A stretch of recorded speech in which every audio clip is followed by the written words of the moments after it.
shortages because of people dislocated from sectors, people, say in Britain, returning home to Eastern Europe. In the US, maybe it's returned to Mexico, maybe it's find a different industry. The whole can't produce enough cars because there aren't enough computer chips because everybody was gaming, everybody was using their phones to buy shares or whatever. So, and they had to upgrade their phones, of course. So there's, there'll be all these repercussions and ripples through the marketplace. And whether it's, the marketplace for timber to do refurb work, DIY, or whether it's something else, it's all there.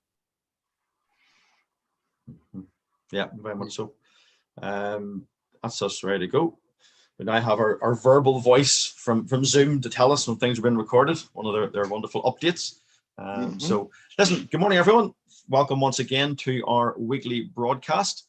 This is our 10 a.m. every Thursday, where we do a 30-minute market update, some information relevant to property and to crowdfunding, and normally have a special guest on, which we call it sort of real lives. Today we have definitely got someone who's real as our main guest, but no stranger to us. So Tony, our Chief Operating Officer from LEOcrowdfunding, is joining me as to help question our guests. So good morning, Tony. How are you? I'm fine, thanks. How are you? Yeah, very well indeed. Thank you. Thanks for joining us today. And our special guest, as advertised, is the one and only John Corey. So I'm the guest. I thought it was Tony. No, you're the guest today. You are the one on the hot seat. We're going to quiz you. You've got a reputation for being on top of regulation and compliance, and I think one of your main visions is to get the rogues out of property. So yeah, we're going to be hearing your thoughts on some of the latest trajectories of the Financial Conduct Authority. So good morning to you from the States. How are you? I'm great. I'm awesome. You see, you're back in America these months now. You're starting to get back to the American lingo. All good. So remind everyone, 11 a.m. this morning, we will be on Clubhouse. We're going to continue with this topic about regulation and compliance and what's been happening recently with the FCA consultation papers. Hey, quick tip. So I had a really good conversation with someone last week after the Clubhouse session. We got in touch, follow up, that sort of thing. That was great. There was someone this week that I thought would be interesting to talk to. And if you look at his profile, he effectively says to get in touch with him through a certain way, which is fine. Well, it didn't work. I Google him, he's sort of not around. It's like Clubhouse. If you use Clubhouse, folks, it's a great way to connect with people you don't know, to meet new people that maybe are experts in certain things that you wouldn't ordinarily reach out to. But do try to put something in your profile that works. It's on Android now as well, isn't it? It is. So it'll be a new influx. If I had just waited those 3 months, I wouldn't have had to move to the dark side and get an Apple phone. You're better for it, so it works. Yeah. Well, send nothing. We'll move swiftly on that one. So just remind everyone, we always enjoy contributions from the attendees. Really delighted with the diversity of people who join us on a Thursday morning for these, and many of you are property professionals in your own right. So please feel free to ask a question or make a comment in the Q&A. So we don't use the chat box for these, so please put it in the Q&A, and then myself or Tony can pick it up. And particularly if it's a nice technical question for John around regulation and compliance, we can put that to him. So it's a great opportunity if you have any questions on that in that field, get them answered today while you have the opportunity. So before we dive into our topic and do a quick also update on some of the projects on the platform, market overview. So I think, guys, just really curious to see your high level take on the fact that my proposition would be this is still a great time to be involved in property investment. There are lots of different factors. Planning's mentioned here. There's of course the stamp duty holiday. There's the mortgage.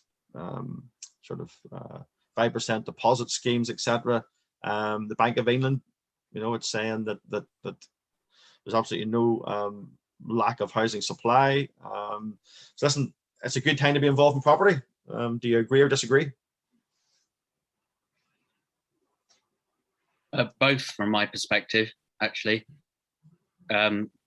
because of obviously there's a little bit of controversy with the 5% mortgages, but the big four banks are all providing them, and I think it's good that there are planning changes, but to a certain extent, I think it's so the government can meet their targets of 300,000 new builds by the mid-20s. Mm-hmm. I mean, yes, you think? My view is that David likes to ask this question because he thinks that's important. So this change in the market, there's this whole crystal ball thing. Last spring, everybody was like, oh my God, the market's going to crash. You're going to lose 30%. So from minus 30 to up, whatever it is now, it's like, folks, stop worrying about the speculation. Focus on doing smart deals. And by smart, like work with the seller, work with buyers, or if that's what you're doing when it comes to selling, but figure out how to make the deal a winner. And you don't have to worry too much about the turbulence. You just have to know that the person on the other side of the table probably reads this stuff and thinks it's important. Yeah. I ask this question regularly, John, because I know how much you dislike me asking this question. I know. And I have to play my part. Come on.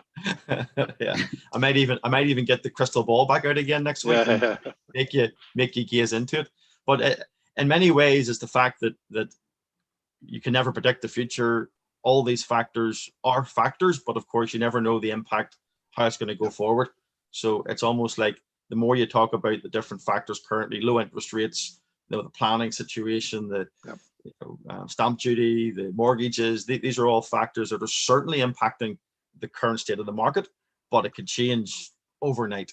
And that's just the reality of business. I think, that's a good point, David, that you should know what the factors are and what the latest buzz is and what people are talking about. How it impacts you and how it ripples through is the part that it's quite hard to predict, but you can certainly see that when the weather changes, you might need to change what you're wearing. Yeah, well, that's a good one. What about the environmental factors? Because apparently there's a steady increase in green mortgages as well. Do you think there's a lot of demand now for environmentally friendly building, if you like? I think in the tech sector, we learn about this thing called the S curve, where there'll be periods where people overestimate the impact of some change. And then they get disappointed coming sort of towards the middle of the S curve. And then the long-term impact may be much greater than anybody ever imagined. So we are shifting towards more environmentally friendly energy and other things. Exactly how that plays out, when it plays out, and when you might see it in your bank account, and whether you're going to switch mortgage products or switch energy providers. These are all sort of difficult things to get the timing right on. Okay, so let's move on to a couple of quick updates before we dive into our big topic today, because I want to leave as much time as we can to really look and deep dive into what's happening with the FCA. So, so the big announcements are tomorrow, 12 noon, the Barn Hill Planning Uplift project goes live for investment. So we've had just about a week of view deal, really good uptake in the recorded interest. I think about 27 different investors have recorded their interest on the page, landing page. So you can obviously still do that if you want. Tonight there's a project webinar. Myself and Tony will be doing this. We'll be joined by Hitesh and I believe Ray tonight. So if you haven't already registered for that, and if this is of interest to you, then you can quickly do a screen grab there or take a snap, and you can see the registration for the webinar tonight. It'll take about 35-40 minutes, a chance to talk directly to Hitesh and Ray about this project, and then it goes live for investment at 12 noon tomorrow. So this is a pretty straightforward planning application. The area plan allows for houses to be built on existing concrete structures. So in this farm yard or farm building complex, there are a number of existing concrete structures, and therefore it meets the current planning criteria. So they're putting in for up to 9 houses, and the crowdfunding raise is to pay for the planning application. So as I say, you can go to the landing page, you can leave an email address, you can leave an amount that you may be interested in investing. You can download the offer document. I know there's been, John, a bunch of questions asked on the forum, and these forums are really valuable to allow people to ask questions answered by Hitesh, and then everyone can actually see the answers, and it helps in the DD process. Yeah, I'm one of those people. I think I asked 2 questions, if I remember right. And there's definitely been a number of people asking questions, and Hitesh or the team have been responding. It's a great opportunity, folks, if you want clarification on things. And what I like is all the investors get to see the same information. It's all there. And if there are people in the group, in the audience, in the world of investing that have particular expertise, a lot of times they'll ask a question that I'll be like, okay, I didn't anticipate that, or I wouldn't know to ask that question. So definitely valuable. I think it's a really good way of learning more about the different factors that can be brought up you hadn't even thought of. Someone else thinks of them, and then you get the benefit of the answer, which I think is excellent.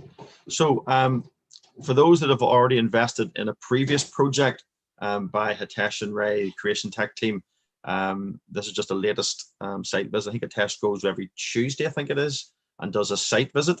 So this is his, he dropped me a WhatsApp. These are the 5 units up in the Nuneaton. So you can see they're coming on really, really well. They're ahead of schedule. They're about to take the scaffolding down on the houses, and I believe the for sale signs are about to go up, and they're actually starting to market the units. So I know they're very pleased with the progress on this one. And as a platform, we're obviously pleased because they're on track, and obviously hopeful and confident that it'll pay out on schedule to the investors, but time will tell. Now, another really good, exciting news to bring everyone is that the Citygate House Leicester project is about to be reopened. For the regular attendees, this was a raise that we did back, I guess, I think it was February, March time. And then as we got near a completion date and we got the normal processes of getting people's money in the shareholder agreement, VJ decided to go ahead and complete the purchase of Citygate House Leicester from his own sourced alternative funding.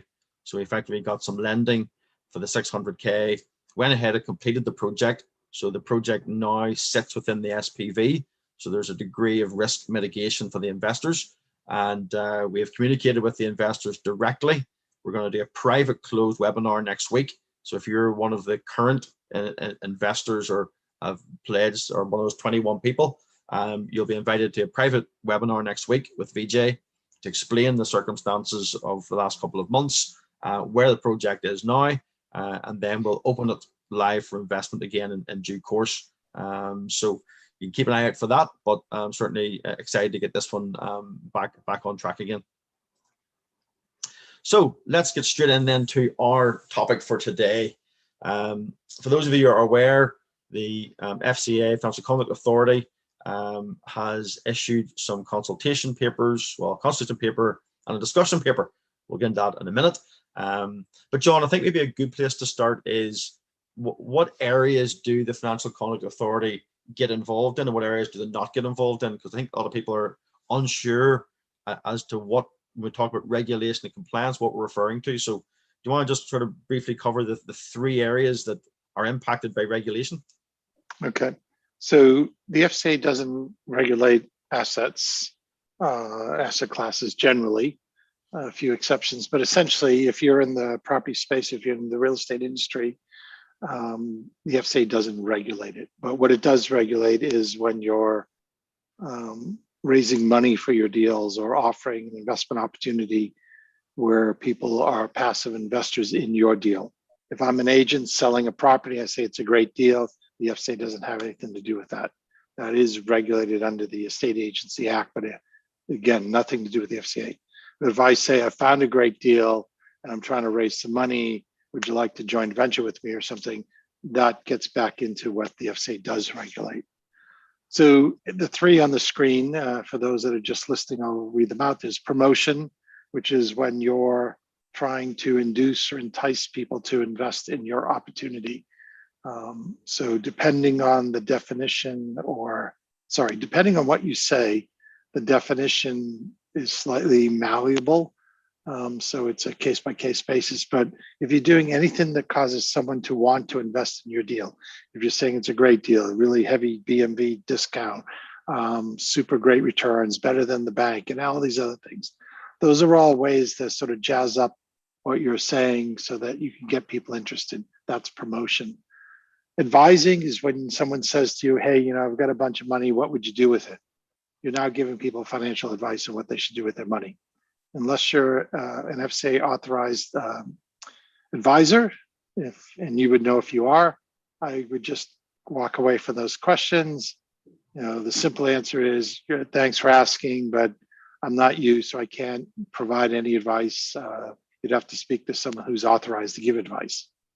Collective investment scheme is essentially when there's multiple passive investors in the same deal. There are some nuances, there are some exceptions. There may be some exceptions when it comes to multiple people lending money, but the real point normally is when people pool their money together so they can achieve an outcome they couldn't achieve on their own, where their returns are somehow tied to the success of the project. You could assume that's a collective investment scheme. So anytime someone says in our informal world, Facebook, LinkedIn, whatever world, that they want a JV or that they have a JV, you're probably breathing down the neck of collective investment scheme, particularly if there's more than one, so two or more passive investors. Okay, no, thank you for that as a sort of an intro so people understand, if you like, the context of what we're going to talk about now for a while. I think it is important just for me to say that, make it really clear on this broadcast that Leo Crowdfunding obviously does not give financial advice. John mentioned advising there. So this broadcast is not about trying to advise anyone on what they should or shouldn't do with their money or what they should and shouldn't invest in. Includes deals on our platform. We are simply presenting the information, and every investor makes their own decision whether it's a right investment for them and fits with their criteria. So any mention of the FCA today is about discussions, about information. The FCA does not endorse platforms by way of people thinking, well, if it's the FCA endorsed it, it must be good. That's not the way the market operates. They simply provide a regulatory sandbox, if you will, Yes. And crowdfunding platforms have to operate with it. And is that a fair description, John? Yeah, I mean, the FCA sets out the boundaries, or they're the police. You could argue the Treasury sets the rules, the MPs set the rules, the FCA then polices the rules, and they're not endorsing any particular deal. And just because a deal's on an FCA platform doesn't make it a good deal. People, if you cannot read, you shouldn't be investing. It's as simple as that. You have to do your own homework, and none of this auto invest type crap where you just throw it over the wall and hope for the best. You need to actually read the documents, read the information, make a personal decision. Does it work for you at this time in your circumstances? I can just see Tony twitching to get back in and talk about auto invest, but we'll come on that maybe in a minute, because he's a bit of experience in that with his extensive peer-to-peer CV. But let's quickly dive into this. So the FCA have put out a discussion paper. So you can see there DP 211, which really means discussion paper, and it's 2021, obviously the year, and this is the first discussion paper of the year, which is what that sort of description means. And really what's behind this, and then I'll open up to Tony, can maybe go first and over to John. Really what's behind this is the FCA are certainly on a trajectory, or they have an intent to strengthen the financial promotion rules for high risk investments and firms approving financial promotions. So really what the FCA are really focusing in, if you think of the sort of the designations of high net worth, sophisticated, retail or restricted, they're very much focused on that retail and restricted crowd, and they're considering strengthening the rules around financial promotions. So very significant to anyone involved either in the crowdfunding space or in raising funds, for projects. this obviously is very, very relevant as to where this may land. So Tony, do you want to give your high-level observations sort of on this latest sort of update? Yeah, well, I think initially what prompted this right from the get-go was obviously the high-profile cases of other platforms who perhaps were mismanaging funds and mispromoting funds and projects. And the FCA obviously had to step in, particularly, with the lack of FSCS coverage, and it hit consumers quite badly. So the way they approach this is the way anyone or any business approaches mitigation, which is to immediately rectify it, which was then removing all the platforms that were mismanaging things, mispromoting what they were offering, and then mitigate that by having these discussion papers, hitting the reset button, if you like, because crowdfunding took off so quickly. I don't think they really had a chance to lay out the groundwork and how the guidelines and rules and regulations were going to work. And then once they've finished all that, I think it's incumbent and expected of all platforms to question why they're doing this in the first place, because ultimately you should be protecting your consumers, whether they be high net worth or retail investors. So all of this shouldn't be a massive surprise to any platform. Yeah, no, that's a good, very, very good point. So John, no doubt you've taken time to sit in the sun over in America and read through the paper. So what's your sort of key high-level takeaways? Yeah, I have read this one twice. Probably need to read it a third time. I'm not surprised at all by that. Well, I made notes, color-coded, all this stuff. It takes a few minutes to get my head around it. What they seem to be trying to do is highlight the fact that the world is shifting, that self-administered pensions, whatever form that takes, the ability to see things online through the internet and other things, the ability to have apps that you can trade for free and all the rest of Robinhood and such. This is causing people to be viewing deals, viewing opportunities that they never would have seen before. They would have called a professional before, and it is causing a shift in the market. They notice that people with their own pensions that they're administering are prone to jumping from low risk to high risk rather quickly. And they're trying to think about, well, how do we warn people? We still want people to be able to make a decision on their own or with advisors, but how do we warn people? How do we create maybe what is actually said in the paper, positive friction to slow people down? It's like, did you really mean to do that? Let us share with you maybe a risk recording. And they were saying that people are surprised that they could lose their money in some of these investments because they thought, of course, I'm really interested in the 30% return, but what do you mean I could lose my money? That's not going to happen, right? And so there is a definite mismatch when it comes to people knowing what they're doing and the risks they're taking. Yeah, how much of this is human nature? We've had this discussion so long over the last 4 odd years, and even since Tony has been with us. I mean, it's unbelievable. There's risk warnings everywhere. When we do our project webinars, almost every slide carries a risk warning: capital at risk, returns not guaranteed. And yet, one of the things still, ask a question at the end of all of that. Oh, what do you mean I could lose my money? It's like, well, what else do you have to do to explain the capital's at risk? When you're on an airline and they start doing the safety briefing about seat belts and emergency exits, and the crew will lead you to the exit in an emergency, we start to tune that out. And airlines, you'll see sometimes change up how they present it and they make it entertaining. But a lot of people, it's like, oh, this is when I get started on my nap or something. So the risk warnings, the FCA's work with some universities, and people really almost see it as background noise, and they don't take on board what it means. It's like, oh, this must be a financial thing because it's got all this crap around the edges, but I don't look at the crap. It's how we tune out ads. If you watch something that has lots of ads, you get used to switching off. So yeah, it is human nature. It is a problem. And at the same time, I can't be holding your hand, wiping your bum for you. You need to learn how to deal with it. And I like to say, a fool and their money will soon be parted. The problem is the fool might have a vote. They might call their MP. Then that'll ring up Treasury. Treasury will ring up the FCA. The FCA will then clamp down, and it'll remove the ability for people who can even make good decisions, because we swing the pendulum. And that to me is the absolute key. I mean, you can put so much regulation in place to try and protect those that need protecting, but back to the whole idea of freedom and equality and all the rest of it. Why should everyone be penalized just because some people can't read and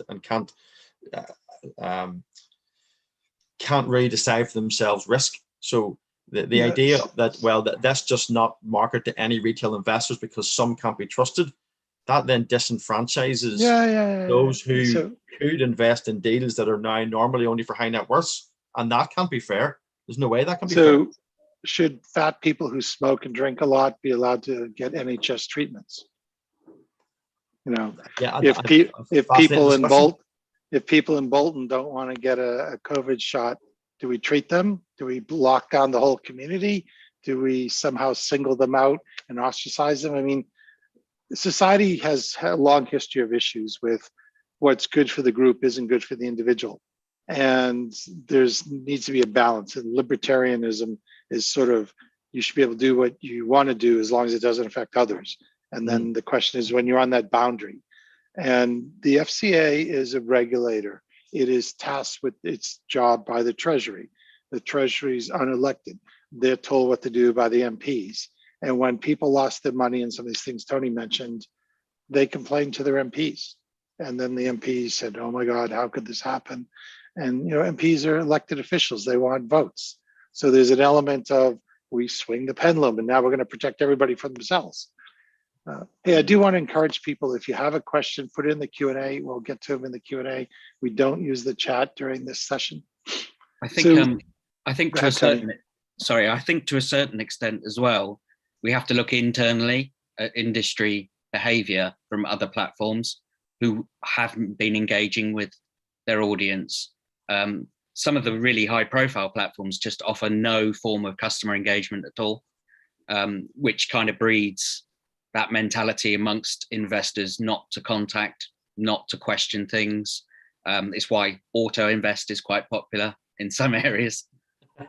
I knew you'd get back on that. Auto invest is a great concept where I don't want to be responsible. I want to have sort of like an index, and I want a smoothing effect. So if it's really an index and I understand what that means, that I'll be in some duds, I'll be in some successes, but I'll be proportionally across all of them, and I'll take the average. It's like buying an index. But when it's auto invest and that I want to get wealthy, I like high rates of return, and I trust the platform to make good choices. The platform is not making good choices, auto invest. It's just smoothing across applicants. It's also, it could be, I'm not saying it is, but it could be a misnomer in the fact that you could be in one project that's tranched. That's true. Yeah, you have to understand what an auto invest program on that platform means, and you have to dig. You have to vet the program or the process because you're saying I don't want to vet the deals. Fine. Yeah. So just as we're getting near wrap-up time here, there was two other things I wanted to highlight in this discussion paper, which I think are very, very relevant. 2.6 really talked about how the research points to a new emerging market of investors. I think this is fascinating because this is where the FCA and even the Treasury and the MPs, etc., are probably behind where the market's moved to. So they identified this like new group of investors, or a new avatar, is the sort of language I would use, who are not looking at investments in a traditional way. These new investors obviously maybe only invested in the last couple of years, but they're using online investment platforms. much more than the old traditional ways of looking at deals. And this case is very, very important because the world has moved to technology. You were saying, Tony, people now do everything on their phone, their investments, their stocks and shares or whatever, it's all on the phone. In the olden days, you maybe would have went and had different ways of doing your DD and making decisions. It's changed, and the FCA now needs to, if you like, catch up with where investors are actually at in 2021. Yeah, it wasn't actually me that said that. It was John, to give him full credit. But I completely agree with that. And as with any industry, regulator, institution, you've got to update with the current trends. So that means updating the guidelines and regulation. Yeah, related to this is they've found that people are much more quick to trade, but also it's now a 24/7, 365 type environment, that you don't have the normal circuit breakers, the normal pause time to take a break. People are getting alerts in the middle of the night, waking up, hitting a button, going back to sleep. The cognitive ability to make a good decision because your phone buzzed and you had to jump out of bed, do something which moves a bunch of money. It's a little bit weird, but yet people are doing it. And in the US, we saw a lot of people we were given essentially public grants. Everybody was given $1,200 or something. And a lot of that money went into Robinhood and things like that to trade, because they got time to trade in the button, their thumbs are going. Yeah, I mean, just on that, again, I think it's 2.3, this discussion paper talks about how there was an increase among this retail restricted investor group, that there was an increase in investments during COVID in higher risk investments. Is that because people had more time? Is that because people were worried financially and maybe tried to almost gamble a bit on the deal to make money?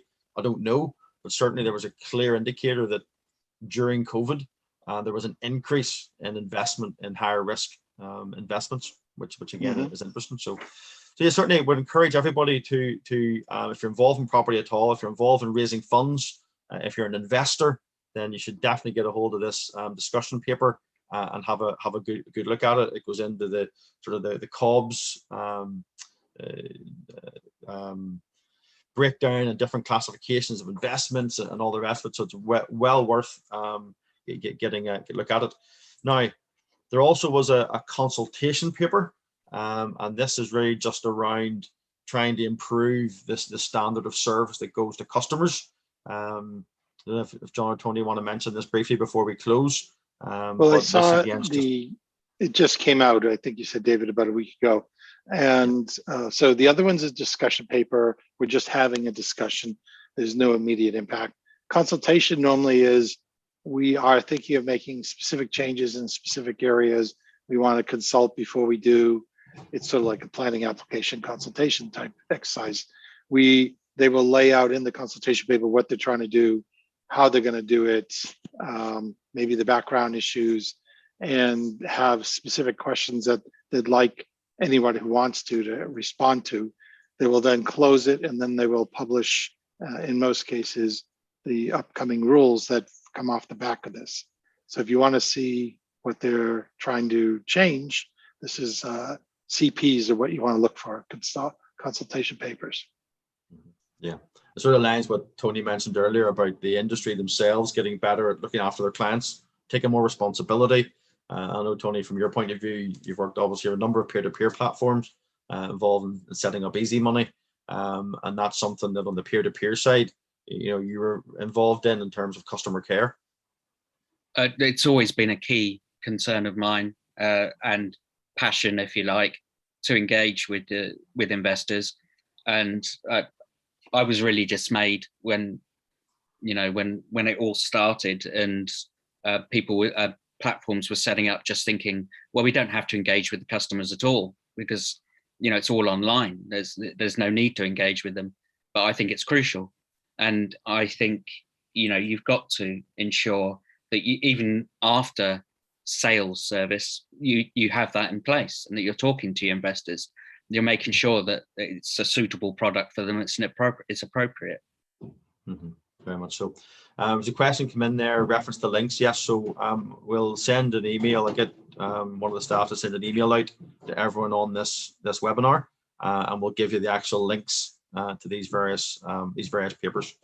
So, okay, well, listen, thanks. You do have to read them about 2 or 3 times. It doesn't go in first time. Yeah. I might even try and highlight some of the key points, so people do want to maybe get a copy. Maybe Tony will do as well. Maybe mark a copy up. Maybe sort of yellow out the stuff that's really, really relevant, and then people can basically get our copy. And if they've only got 5 or 10 minutes, they can zoom in on the key stuff. I mean, not so much to tell people what's important, but to maybe highlight certain things so you can have a group discussion. It is important for people to recognize that these papers normally have a deadline by which they want feedback. So if you did want to read some part of it or all of it and provide feedback, there are deadlines. Just send in your comments by the deadline. Yeah, so it's the end of July, just right on cue. John, thanks for that. What I've emphasized in here is we would definitely want as many as possible to get involved in this. This is the FCA reaching out to us, those of us who have an interest, if you like, in this whole area of property investment. So whether you're a fundraiser looking to raise equity or indeed peer-to-peer, whether you're an investor, looking to invest in a compliant way, well then have a read, make your points, and definitely submit them to the FCA. Respond, take the time to respond, and that's how we can, if you like, get the best outcome from this process. So please take time to do that. So obviously, you've obviously, those of you that know John and those of you that haven't heard him today, he's got a wealth of knowledge in this whole area of compliance and regulation, deal structuring, and he and I do offer a consultancy service for those who might want to deep dive and maybe set a new path of fundraising, how to structure that, how to be compliant, and all the rest of it. So you can reach out to John or I and have a conversation around that. And again, we're going to be in Clubhouse at 11 o'clock, where we'll take this topic and again go into a bit further detail on it. So feel free to join us. If you don't have an invite, then reach out to us. You can fire something in the Q&A now, and we can get an invite to you, and you can join us on that. And again, just a reminder for those that want to, tonight 7 p.m. is the project webinar. You can register for there. 35-40 minutes. Hitesh and Ray, I think, are both joining us. And then this goes live tomorrow at 12 noon. So if this is a project that interests you, well, then you've got tonight and then tomorrow. So thank you for joining. John or Tony, any last goodbyes or any last comments? No. So for everybody viewing, there's 2 sides to the walls of CDs behind Tony. You can only see one half, and he's made them all alphabetical. So this guy's attention to detail is what you need in a COO. Yeah, move your camera. Show the other side, Tony, as well. Yeah. I'm a nerd. I'm tempted to well, ask you. Hey David, someone wants a Clubhouse invite. I believe the club or the room, wherever it is they call it that you run, can issue those to anyone without them having to be a member. You can invite them, so that's a way they can join up. So I don't know how you'll get to this person, but there's a way that you can facilitate that, I think. And if you can, I do have a few invites. Brilliant, that's okay. I've got some as well. Yeah, so the person who's requested, I can email you after this, and we'll get you an invite, which is great. Thank you. So, and if anyone else needs an invite, let us know. Yeah, absolutely. Okay, listen, thanks everyone. Very useful, relevant. I know it's maybe not the most exciting topic in the world to be talking about property investment, but very, very relevant. We have to be on top of what's happening with regulation and compliance, and this is a really good way of just being aware and updating everyone so that you're aware. So thank you for your time. Look forward to seeing those in the webinar tonight that will be on it, and everyone else, look forward to seeing you next Thursday for our next broadcast. Thanks everyone. All the best. Goodbye.